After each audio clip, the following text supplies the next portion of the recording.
entre le président Macky Sall, cette fois-ci, et son opposition. Une passe d'armes qu'on a notée cette semaine quand il dit à Paris, recevant des militants de son parti, que personne ne peut m'intimider.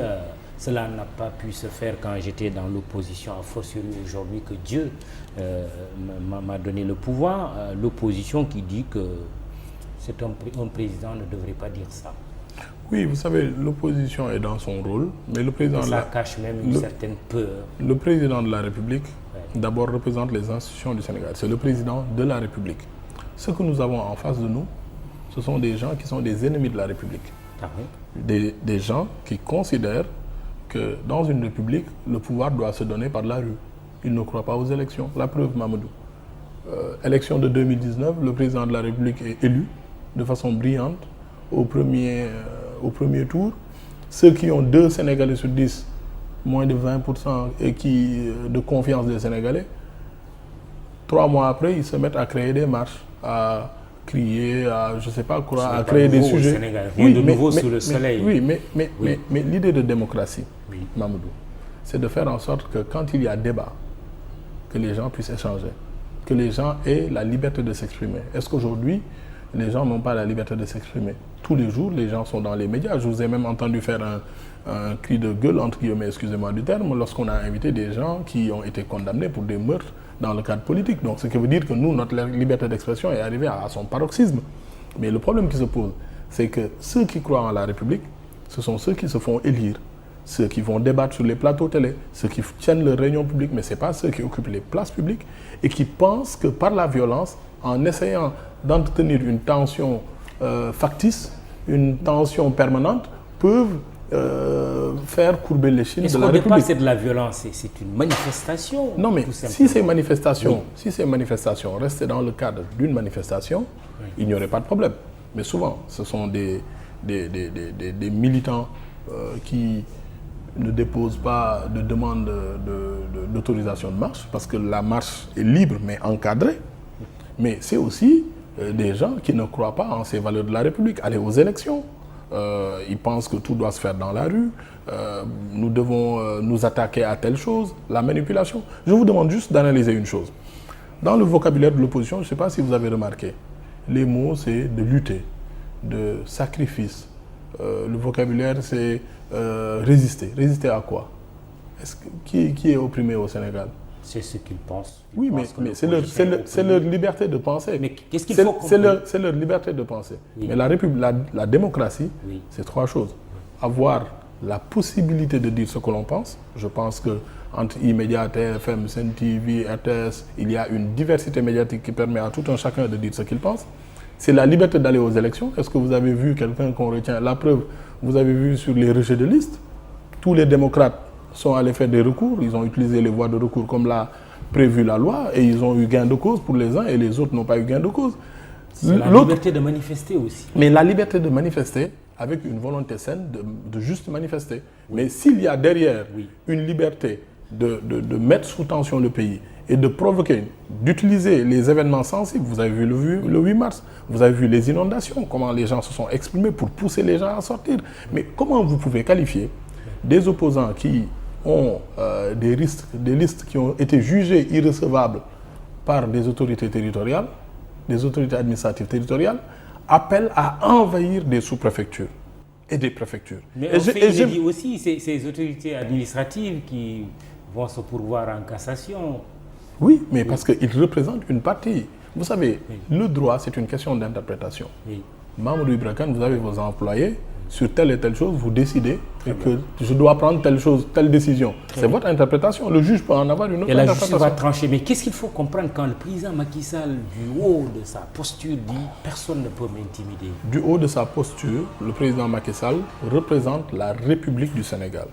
Je vous l'ai dit, si on a des ennemis de la République qui pensent qu'il faut agir contre les principes de la République, contre le legs que nous avons reçu du président Senghor, du président Abdou Diouf, du président Abdoulaye Wade, mais il doit affirmer la position de la République du Sénégal. C'est ne jamais courber l'échine face à ceux qui s'adonnent à de la manipulation, aux fake news. Garder ce legs, c'est-à-dire que le pouvoir se transmet par les urnes, que notre République, c'est une République qui est orientée vers le développement et que ce ne sont pas ses activités politiciennes, ses calculs qui, tous les jours, poussent les gens à... Vous avez entendu hier l'appel du khalife général de Medina Baye qui dit qu'on n'a pas le droit, dans notre République, dans notre démocratie, d'envoyer les enfants dans la rue pour faire des manifestations, se faire tuer dans des manifestations. La réalité est que lorsque vous êtes président de la République, vous avez la responsabilité. Et malheureusement, une partie de notre opposition s'érige en ceux qui ont exclusivement le rôle de l'irresponsabilité. Mais en même temps, il y a une responsabilité qui est attendue du pouvoir pour Laquelle? faire une transition. Le secrétaire d'État américain, Anthony Blinken, est dans notre pays. Quand l'Amérique choisit le Sénégal comme pays à visiter parmi juste deux autres, le Nigeria et le Kenya, c'est également pour sa démocratie. Est-ce que cela ne doit pas amener le pouvoir à également avoir une posture à assumer davantage sa responsabilité de préserver ce legs dont vous parlez tout à l'heure? Avant de parler de la visite du président, du secrétaire d'État américain Blinken, j'aimerais qu'on s'attarde sur la démocratie sénégalaise. Mamoudou Ibra Kane, depuis 2012, ces élections locales sont la première élection qui se fait au-delà de l'année à laquelle elle était prévue. Mamoudou Ibra Kane, les médias au Sénégal, dans les médias au Sénégal, on peut s'exprimer de la façon dont on veut. On peut aller aux élections de la façon dont on veut. Vous avez vu la dernière fois le bilan de la Caisse des dépôts, plus de 66 coalitions de partis. Il y a aussi des voies de recours dans toutes les procédures judiciaires. Alors, qu'est-ce que vous appelez absence de démocratie? Ou pourquoi vous inquiétez pour notre démocratie? Je n'ai pas utilisé le mot, j'ai dit, est-ce que cela n'appelle pas aussi du pouvoir une certaine posture moi, je quand pense, la démocratie sénégalaise est citée comme exemple? Je pense que l'équilibre et la tenue du jeu démocratique, ça a la responsabilité dans l'équilibre et la tenue du jeu démocratique n'incombe pas seulement au pouvoir. Le pouvoir joue son rôle avec les institutions, mais l'opposition aussi, il ne peut pas avoir l'irresponsabilité gratuite de vouloir transformer les règles du jeu. Donc il faut être deux. Il faut être deux. Oui. Le pouvoir garantit la liberté. Ne pas être mauvais joueur, selon le terme utilisé par Anthony Blinken, justement. Oui, mais Anthony Blinken, il visite le Sénégal, c'est le seul pays francophone, peut-être que c'est ici où il y a de bons joueurs. Ce qu'on note depuis des années, c'est que l'opposition veut tirer le jeu politique vers quelque chose qui n'est pas républicain. C'est ce que je vous dis. Et nous, notre responsabilité, c'est de prendre de la hauteur et d'être intransigeant sur les règles républicaines. Liberté d'expression, élection démocratique, voie de recours devant toutes les procédures judiciaires, qu'elles soient électorales, qu'elles soient privées, qu'elles soient publiques. Quelle est l'ambition de Benno Bokk Yakaar au soir du 23 janvier 2022, soir de ces élections territoriales?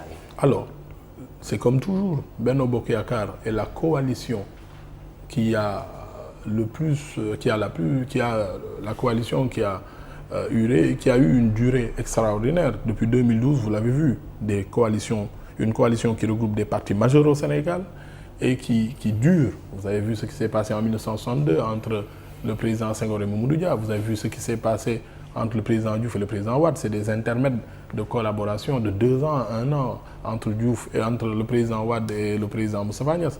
Nous avons réussi à avoir une collaboration sincère et franche, avec des responsabilités partagées.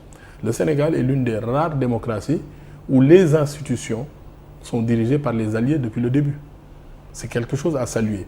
Donc, au 23 janvier, c'est de gagner la majeure partie, et plus que la majeure partie, puisque nous détenions déjà presque les 500 collectivités territoriales du Sénégal, et à continuer à promouvoir le développement territorial, le développement territorial, la territorialisation des politiques publiques, permettre à chaque territoire du Sénégal, à partir de son lieu, de sa situation géographique, de pouvoir se développer avec toutes ces politiques publiques développées par le président de la République. C'est simple, gagner ces élections et permettre à nos élus de pouvoir mettre en œuvre les politiques publiques inspirées par le président de la République. Pour se positionner pour un troisième mandat ou une troisième candidature. Ce sujet, il revient souvent. Oui.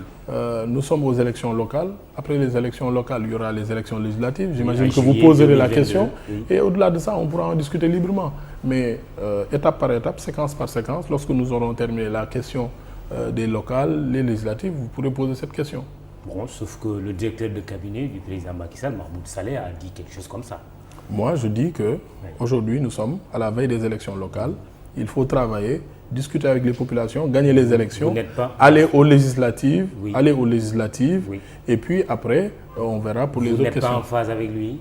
Vous savez, les élections, ça se traite une à une. Et je pense que ma réponse est claire sur ce sujet. Alors.